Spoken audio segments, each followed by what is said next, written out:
I've got good news and bad news.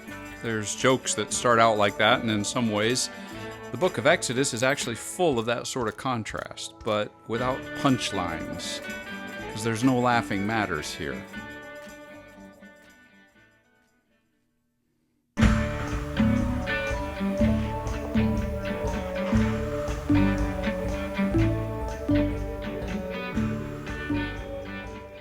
I'm Kevin Caldwell.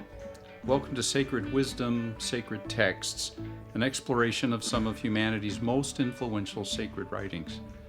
They've become my soul friends, daily companions, spiritual guides, and springs of wisdom.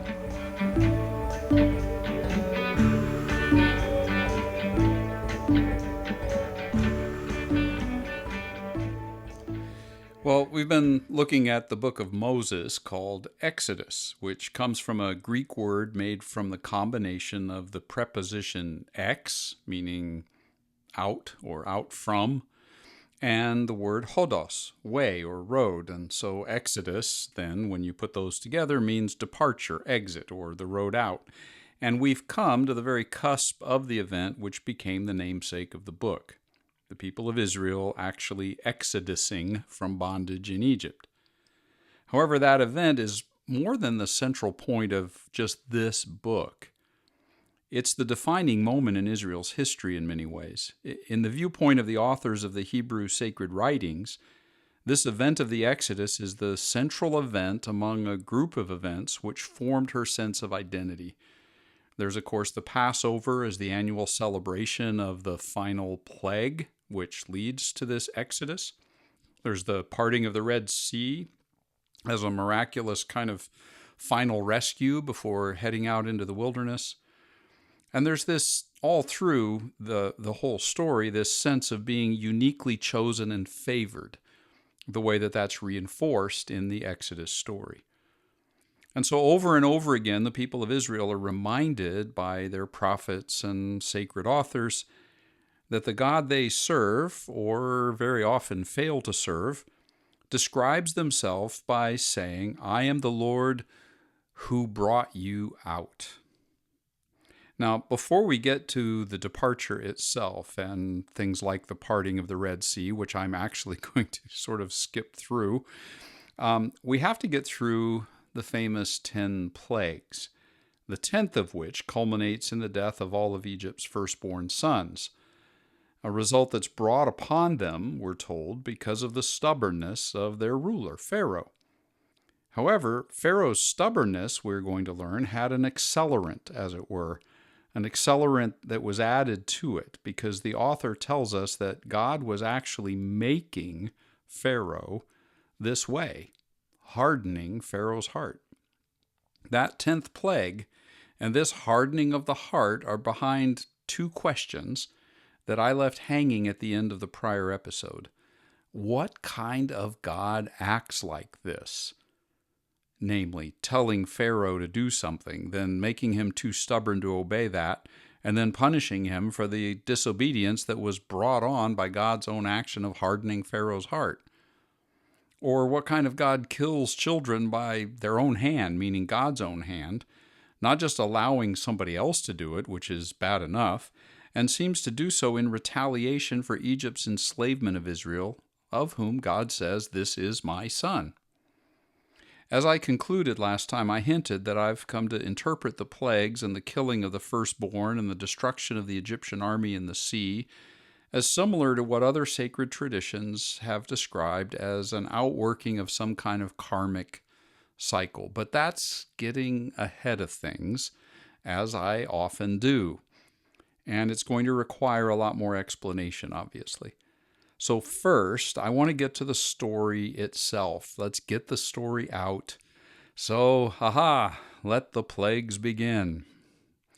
I'm not going to talk about all of them, but here they are in order, the 10 plagues. There's the blood, water in the Nile turning into blood. There's frogs that swarm the land and crawl into homes. There's gnats, and the dust of Egypt turns into these biting gnats or perhaps lice. There's flies, swarms of them all through the air. Livestock get sick. Farm animals get sick and die. There's boils on the skin of the Egyptians, breaking out on their bodies and also on the bodies of their animals. There's hail, a heavy hail, and fire that comes down from heaven and destroys the crops. And then there's locusts, insects that eat up whatever remained of those crops. And then there's darkness, the ninth of the 10 plagues, a darkness that covered Egypt for 3 days, we're told. And then finally, there was the firstborn sons of the Egyptians and their servants and their animals are going to die. And woven in and out of all 10 of these is a progressively intense bargaining and negotiation process between Pharaoh and Moses, in which both parties know Moses is not exactly operating in full transparency. Moses begins, as we saw last time, by asking to take a 3-day journey for the purpose of a religious ceremony, but both Moses and the Pharaoh know better. The bargaining process includes times when it seems like Pharaoh is going to budge. But then each time, his heart sort of snaps back. He has a change of heart. But again, we're told that happens because God intervenes to harden it. Now, without going into the detail of every plague or every negotiation, here's some of the highlights. After enduring blood, frogs, gnats, flies, and boils, we get to the 6th plague, the hail. Chapter 9, verse 13 starts by saying, "The Lord said to Moses, 'Get up early in the morning, confront Pharaoh, and say to him, This is what the Lord, the God of the Hebrews, says. Let my people go so that they may worship me, or this time I'll send the full force of my plagues against you and against your officials and your people, so that you may know there is no one like me in all the earth.'" The reason I'm bringing this one up out of the previous, instead of going into any detail with the previous 5, is that I think it's worth pointing out that in the eyes of Moses, or the author at least, one purpose for this whole exchange between Moses and Pharaoh and the Egyptians is that Pharaoh, and perhaps other Egyptians, would actually know the true nature of who they're dealing with. And so verse 16 goes on to say, and this is God speaking, "that I might show you my power and my name might be proclaimed in all the earth." So Pharaoh, according to the author here, is not just dealing with Moses or Israel, but with their God. A God Pharaoh had said, way back when, that he did not know, and so had no reason to listen to, when all this began. And it seems that one purpose here, again, according to the author, is for Pharaoh to come to see who this God really is. In other words, to know God. The Hebrew text makes it clear that this is particularly focused on Pharaoh. I'm sure it could have wider impact, and that's why I said a bit earlier, and maybe some other Egyptian leaders, but it's particularly focused on Pharaoh because the you in the text is second person singular. But this broader focus comes into play as well a little bit later. There's a little twist in verse 18. God is still speaking. "Therefore, at this time tomorrow, I'll send the worst hailstorm that's ever fallen on Egypt, from the day it was founded until now. Give an order now to bring all your livestock and everything you have in the field to a place of shelter, because the hail will fall on every person and animal that has not been brought in and is still out in the field, and they will die." So the God here, through Moses, is presenting the people with an opportunity and a choice. And the text goes on to say, "Those officials of Pharaoh who feared the word of the Lord hurried to bring their slaves and their livestock inside. And those who ignored that word left their slaves and livestock out in the field." Now, notice, those officials of Pharaoh who feared, meaning respected, this message from Yahweh, the Lord, and, quote, "those who ignored it." Among the Egyptians, there are some who are beginning to wonder about what's happening, likely starting to question whether their boss is actually making the best decisions or not. Well, Pharaoh refuses, the hail falls, And then Moses says that whatever the hail left is going to be destroyed by swarms of locusts. And that brings back the Egyptian leaders to plead with Pharaoh. Verse 7 of chapter 10. Pharaoh's officials said to him, "How long is this man going to be a trap for us? Let those people go so that they can worship their Lord. Don't you realize that Egypt is being ruined?" And this leads to one of the times when it seems like Pharaoh might budge, because his initial response is, "Okay, go ahead, but, Moses, you can only take the men." Now, Moses holds his ground because he knows what Pharaoh has suspected from the beginning. This is not a 3-day trip. It's not a temporary event. Moses plans for all the people to leave for good and never return, so there's no way they're going to leave women and children behind. In Pharaoh's mind, not only is his pride as a leader at stake, but so is his way of life and the way of life of Egypt as a nation. It depends on this enslaved labor. So he, of course, doesn't want them all to leave and never come back, but they both know what's really behind this. Pharaoh's thinking, if these people who do the work all leave, then who's going to labor for us? Our whole way of life is going to crumble on my watch. Again, there's the practical reality of losing their way of life, and then there's Pharaoh's own pride in all of this, I think. Now, of course, the irony in the text is this. That by refusing to let them go, he's actually bringing upon himself and his people the exact thing he's trying to prevent. Nevertheless, he refuses. The locusts come, they devour everything the hail had left, and now the people face famine. And there's another irony here, because it was actually famine that 430 years prior to this brought the people of Israel to Egypt. And it was an Israelite at that time, a man named Joseph, who was responsible for helping the leaders of Egypt and the Pharaoh at that time to prepare so that they could be ready for the famine and survive it. The people of Israel had actually been a means of Egypt's own rescue from famine. That's the irony of this little detail. In the face of this crisis, there comes another moment when the clouds inside Pharaoh's soul break open for a very brief fraction of a second, and there's a glimpse of a blue sky and a fleeting flash of sanity. So we're told in verse 16, Pharaoh quickly summoned Moses and Aaron and said, "I have sinned against the Lord your God and against you." Very interesting comment. "Now forgive my sin once more and pray to the Lord your God to take this plague away from me." So Moses left Pharaoh and prayed to the Lord, and the Lord answered that prayer, changed the wind to a strong west wind, which caught up all the locusts and carried them into the Red Sea. Not a locust left anywhere in Egypt, the text tells us. This is a potential pivot point, isn't it? What would have happened at this point if Pharaoh had just said, "Okay, you can go"? Well, verse 20 tells us that those clouds that had broken open for a moment returned to the sky, and he changes his mind yet again and says, "No, I will not let the Israelites go." Now, why does he change his mind? Is it to protect his pride? Is it to preserve the Egyptian way of life? Yes, I'm sure both of those are true, but the text tells us yet again that this happens because the Lord hardened Pharaoh's heart.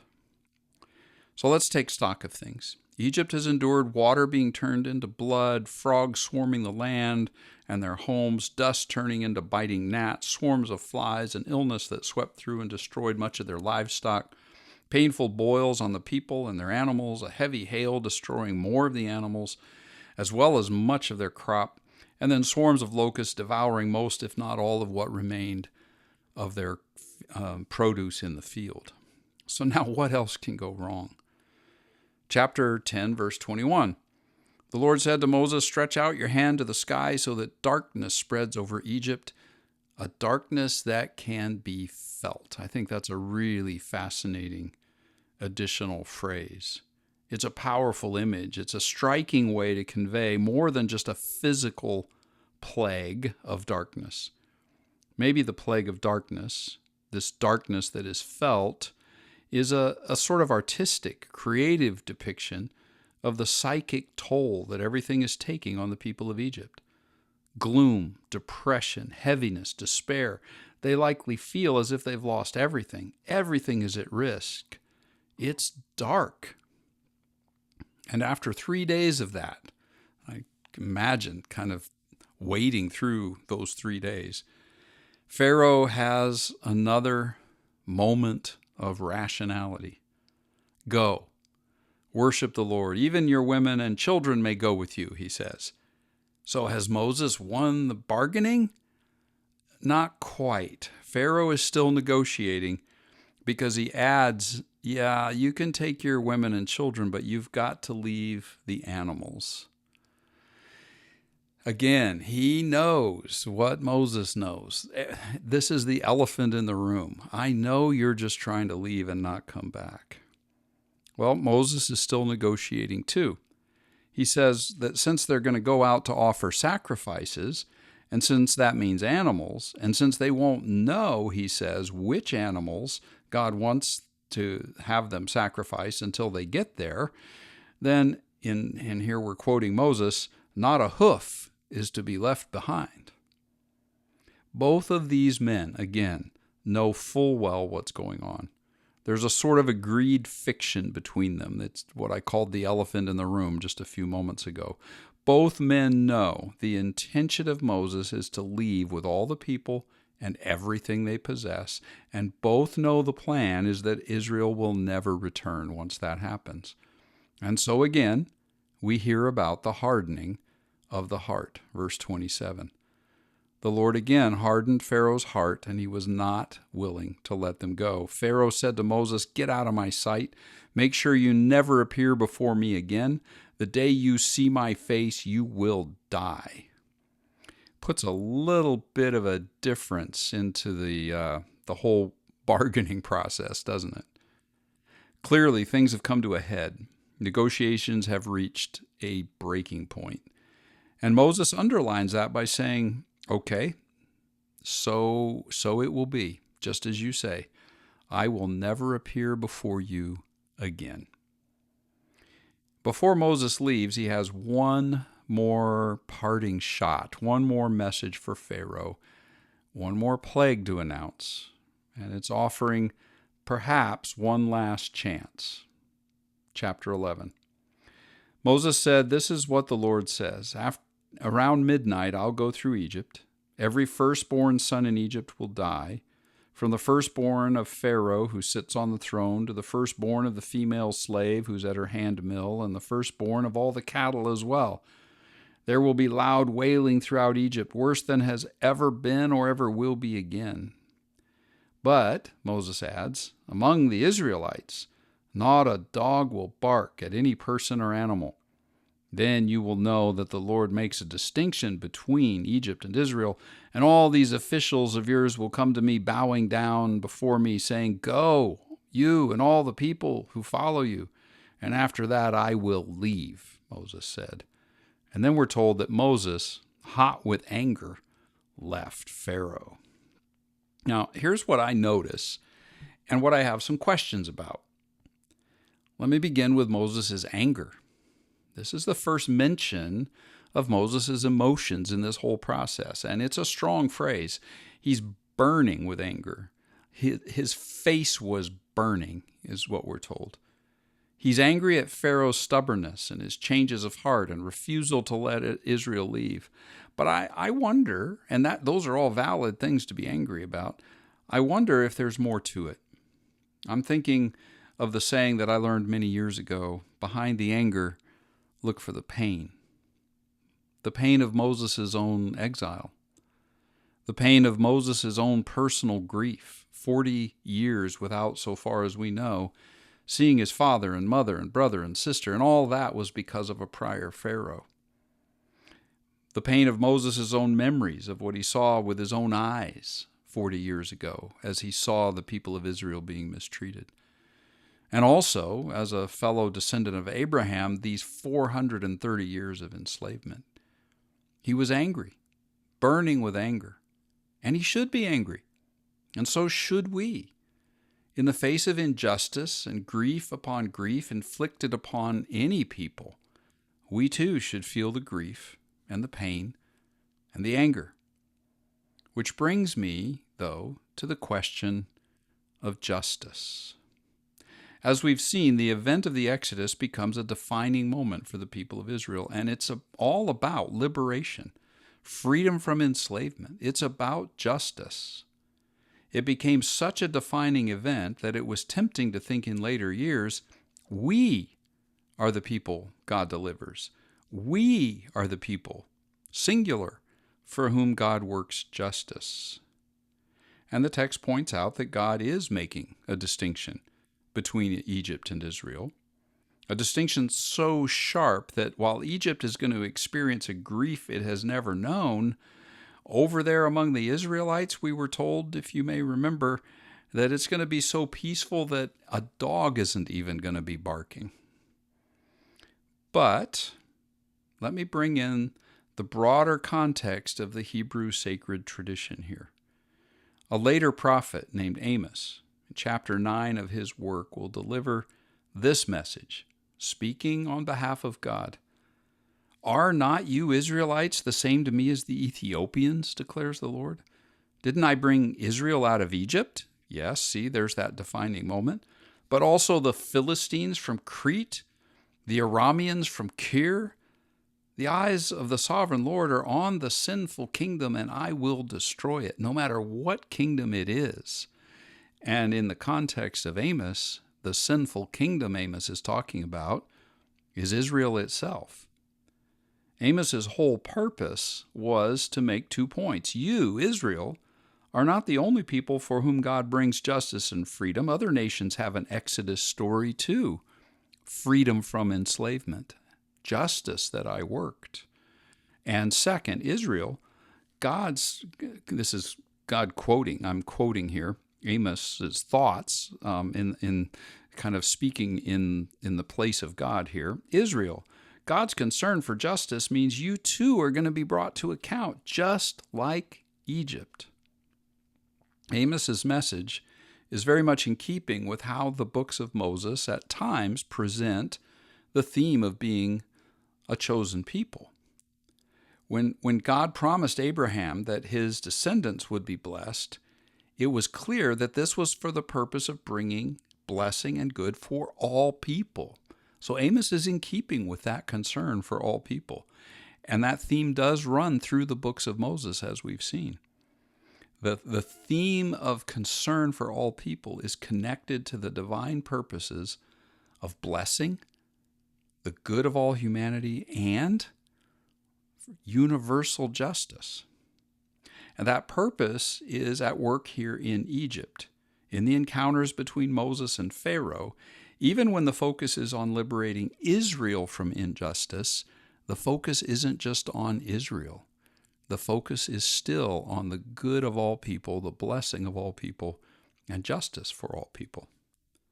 Now, speaking of justice, the text raises some pretty tough questions for me about whether this is, in fact, justice happening. When does justice become injustice? When does intervention in the cause of justice cross a line and become a new expression of the very injustice that it was trying to correct?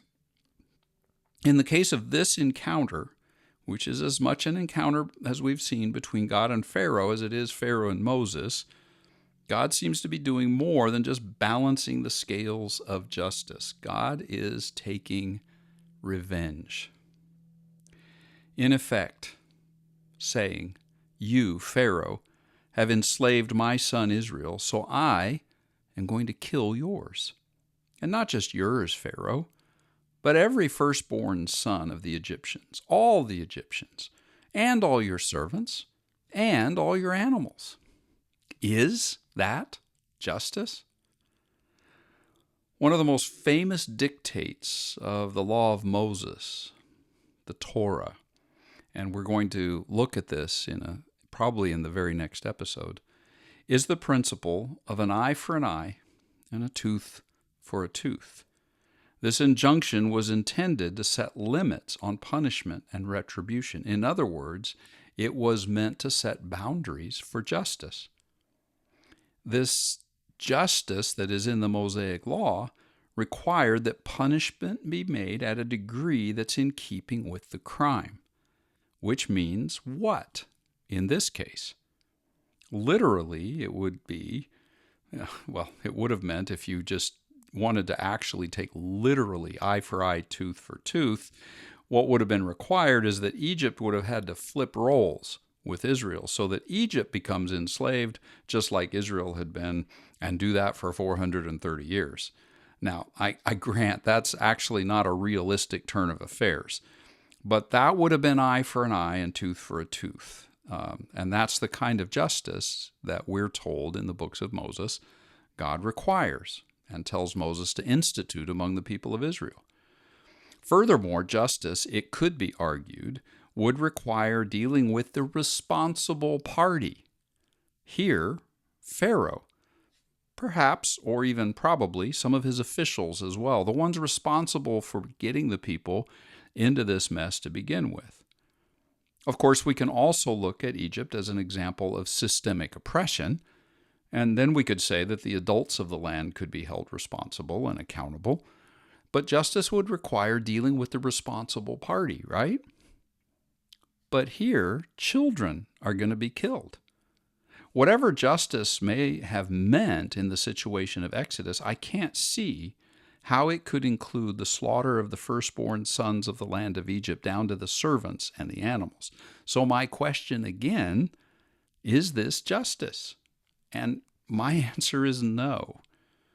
But what's the basis for my conclusion? How and why do I say that? Well, first, it just seems obvious to me. Any measure of decency and humanity, it just seems obvious. But second, I would argue that the killing of the firstborn of Egypt runs in direct opposition to the laws that Exodus itself tells us God established. Therefore, God is breaking God's own laws for justice, that eye for an eye rule. And of course, when I turn to my friends, the Buddha and Jesus, I think it's pretty clear what their reply would be, and that a conversation with them and Moses would result in me once again affirming that this sort of action by God in Exodus is not matching with the divine character that Jesus taught, nor with the all-encompassing compassion of the Buddha. But there is still this reality of 430 years of enslavement to address. Because there is injustice on the part of Egypt towards Israel, 430 years of it. So again, what is justice? What does justice look like in the face of, in this case, long systemic injustice? By which I mean situations in which injustice is the responsibility of a general population which actively or passively empowers and allows it to happen. Egypt clearly fits this description. All of Egypt benefited from the enslavement of others, and so far as we know, did nothing to resist what Pharaoh and others in charge were doing. This is systemic injustice. In the face of systemic injustices, what is required is to both correct it and to repair it. In other words, real change, correction, and some form of reparation for the abuses of the past, neither of which is retributive. There's no retribution, there's no revenge. The type of justice that Exodus seems to be portraying is exactly that, the killing of Egypt's firstborn and servants and animals. Making reparation, repair, and correction, change, is very different than taking revenge. So, looking at the narrative of the negotiations between Moses and Pharaoh, I want to make a few points. 2 points. First, one could argue that the core of Moses' request is for correction. Let us go free. fix this?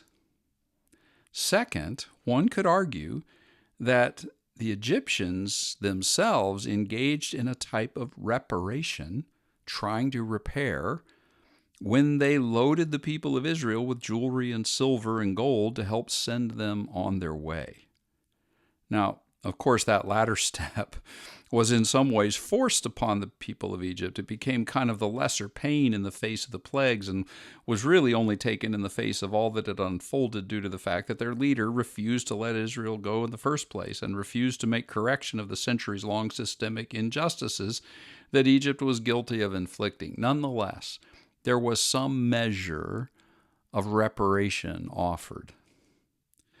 Does Exodus have a hand on the truck? Is there anything, given that I'm pretty critical of how this is being presented, I'm talking about how an injustice is being met with retribution far beyond the eye for an eye rule. Is there any way that I'm finding my friend, the books of Moses, and my friend Moses having a hand on the truth truck, to use that analogy of the aliens touching the truck that I've started off my podcast with in earlier episodes? I think that there is a way that Exodus has its hand on the truck, that Moses has a hand on the truck. And here's how I would describe it. This is something that I find true when I compare Moses then later with Jesus and to some degree with the Buddha, although he would not phrase it this way because I'm about to mention the divine and God, and that's a whole other question for the Buddha. We'll bring all that back up in future conversations. Here's how I see it. The truck that I think Moses is touching, or the part of the truck, is this.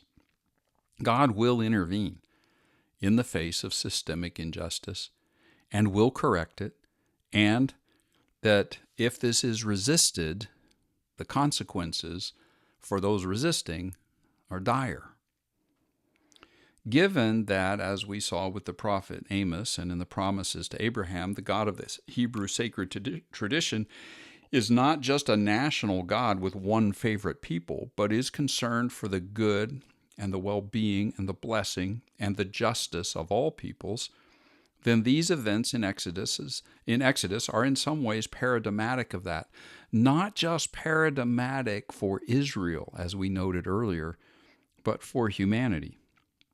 Which means that every oppressive regime, every society that allows and encourages systemic injustices is actually in peril, whether they know it or not. Indeed, the Hebrew prophets are keen to make that point about Israel itself when she engages in injustice. And that is, for me, one of the ways that Exodus still speaks to us as an encouragement that God will intervene and as a warning. But the details, I think the way Exodus portrays God taking revenge with the killing of the innocent children has to get a firm no. So what do I do with Exodus? What do I do with those details? In other words, if I'm saying that the specifics of killing all the firstborn children as a way to get Pharaoh to correct and repair injustice does not represent the purpose and the intention and values and character of God, but Exodus is portraying all of this as if God is ordering it, then what do I do with that in the text? How can I be friends with a text that includes things about God with which I don't agree? And this seems like a good spot to come back to the two questions that I've been saying I would get to later, because they help zero this in, dial it in closer, and clarify it. In some ways, they are two dimensions of one big question, which I will put like this. What kind of God hardens a person's heart so they stubbornly refuse to obey what God wants and then punishes them for the disobedience that God has caused, punishing them by killing their own child and the firstborn children of thousands of others and children who took no part in the offense for which the punishment is being given? What kind of God does that? If the book of Moses is answering the question, what is real, which is the question I've posed in talking to Buddha and Jesus, and does so by describing the nature of God, then what is God like? Is this what God is like? And by now you guess my response. No, this is not the God that Jesus knew and described and experienced, and it's not the picture of reality that Buddha taught. This is not love, in other words, with a capital L, nor is it all-encompassing compassion. Therefore, I cannot believe that God either killed those children, nor do I think that God threatened to kill those children. And I don't think that Moses himself, in his best lights, would have agreed that killing the firstborn was an act of justice. And I say that because, after all, Moses was the one who said, and he claimed to be speaking for God, an eye for an eye. I do think, however, that something dramatic happened that forced a ruler like Pharaoh to allow and even compel an enslaved people to go free. So what is it that I think happened and why? And that brings me back to karmic circles. This is another point at which I'm drawing a little bit ahead of time on other friends for help, in particular the sacred wisdom of Buddhism and various ways of thinking in Hindu traditions. Because I believe that one way to interpret this story of the plagues is to see them as the outworking of karmic effects which built up over the long years of injustice and systemic racism and enslavement and mistreatment of the people of Israel. And by karmic effects, by the way, I'm not thinking of purely individualistic understandings of that. In other words, the karmic results of my actions don't just affect me. And the same for you. Your karmic effects of your actions don't just affect you. Our karmic effects affect each other. And I think the same applies to Egypt. We're interconnected, we human beings. And so is the impact then of our karmic effects on one another. That's an alternative interpretation for these plagues and these events, as opposed to this direct divine action in which God intervenes and slaughters children or hardens a person's heart in order to bring about punishment. Of course, the idea of karmic effects is not a concept found in the worldviews of the ancient Near East, the world and the milieu in which Israel and Egypt lived. And so the final editor of the books of Moses couldn't have had such an idea in their mind. The author is describing what happened, I think, in a way that is in keeping with a worldview they had, a view of God that was common to ancient Near Eastern religions. And so as a result, we're getting a description along with an interpretation. The description is that there were a number of dramatically disruptive turns of events which led to a decision to free an enslaved people. The interpretation, according to Exodus, is that God was involved in every detail of that, micromanaging, hardening the hearts of key decision makers to get them to refuse to let the people go, then inflicting punishment on them for that refusal, as we've said, along with destruction upon destruction, culminating in a slaughter of innocent children. Children, the text says, that were slaughtered by God's own hand. I agree with the description, in some detail at least, in the sense that I do believe, as I said above, that something dramatic happened here, and it led to the freedom of the people of Israel. I disagree with the interpretation given to why and how, or at least much of it. So my way of trying to understand things from this perspective is an application of what I've called in other episodes mutualism. It's a way that allows me to let my friends talk to each other and clarify for each other, even correct each other. I think Jesus and my other friends bring a corrective here to the way that Exodus is interpreting things. Okay, can I be more specific than that?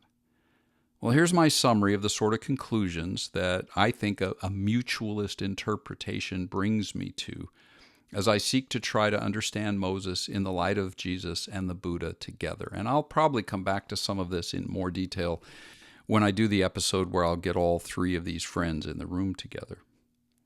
Now, one caveat before I lay this out, I'm actually not claiming certainty about whether if these three were actually in the same room with me and heard what I'm about to say, they would all agree with me. For example, the way I speak of God, as I've mentioned before, the divine being, is something I know the Buddha would raise his hand to question. And I'm not sure Moses would want to agree that I'm representing things fairly here. Be that as it may, this is my mutualist way, at present at least, of processing all this, including ways that I draw on some of what I've seen in prior Moses episodes. That I'm trying to bring the places where I see Moses' hand on the truck to bear here as well. I'm not dismissing everything I see in the book of Exodus, even though it has raised a lot of questions for me. All right, here goes. Justice and injustice are things the divine heart is concerned for and intervenes to correct. God intervenes in co-agency, as we've seen with Moses and Aaron and Israel. Co-agency is very real. That's a third point here, and it means that the human co-agents can affect outcomes. Moses' decisions did. The reason that Aaron gets added into the mix is because of Moses working things out with God as a co-agent. I think Pharaoh's own decisions to resist are part of a co-agency in all of this. Had he not resisted, he would have been a co-agent, but even his resistance leads to things that happen as a result, and that is a type of negative co-agency. Pharaoh could have been involved in solutions had he chosen, but he chose instead to be a co-agent by refusing, which brought on what I've called karmic effects. There are consequences to decisions. This is another point here that I'm making as a sort of mutualist reading of these events. There's consequences to decisions, individual decisions and societal decisions, including what I've called systemic cases of collective decision-making over time, even when it's not conscious decision-making. It creates cruel and unjust realities, communal, societal, karmic effects. And those are effects that God intervenes in, and therefore it's also part of the co-agency. Those consequences, societal and communal karmic effects, are also an expression then of co-agency, is what I'm trying to say, ways in which the divine and the human are somehow intertwined, even when God is responding to things that God did not want to see happen. Even if it means that God is simply allowing consequences. That too is a form of co-agency, and that carries perplexing and uncomfortable implications for me. Questions I still wrestle with. Why would God allow such things? So that's kind of my summary of a mutualist way of trying to bring things together from a Jesus, Buddha, and Moses point of view. Now, in the flow of Exodus itself, returning back to the narrative, what happens next is the story of the first Passover, then the actual departure, and then events leading to an encounter at the Red Sea, and then the initial stages of the wilderness journey, and miracles involving water and manna and quail, and then there's grumbling, and there's disobedience, and there's complaints. As I get ready to transition to the next episode, I want to make one comment about the manna. And I realize I'm kind of forecasting here, but it leads to a fascinating comment that serves as a transition to where we're going. Let me skip ahead to Exodus 16, verse 33. So we're told that Moses says to Aaron, this is after the manna has been collected and the miracle of the manna has helped the people of Israel to eat and have sustenance. Moses says to Aaron, take a jar, put a measure of manna into it, and place it before the Lord to be kept for generations to come. As the Lord had commanded Moses, Aaron put the manna with the tablets of the covenant law, mark that, so that it might be preserved. The Israelites ate manna 40 years until they came to a land that was settled, and they ate manna until they reached the border of Canaan.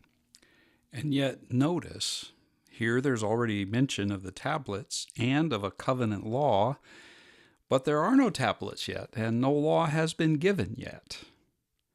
Now, while there's a lot else that interests me in the dozens of chapters that make up the rest of Exodus, I am going to focus on just one more aspect of the Moses story before I bring he and Jesus and the Buddha together for a fuller conversation and then get back to introducing other friends. And it is this aspect, the Ten Commandments and the law.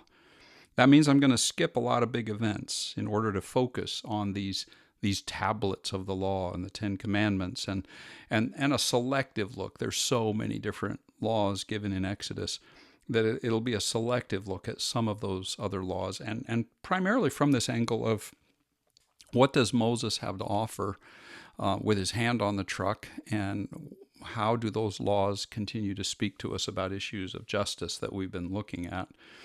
Another reason that I want to do this is that as I'm working on this episode, the topic of the Ten Commandments is actually a big political issue in my city, and in fact throughout my country. There's a big push to make sure that these things are displayed in schools and government buildings.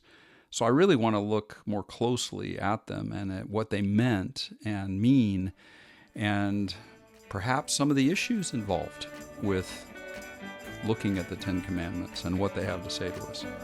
At any rate, that's where we're going next time.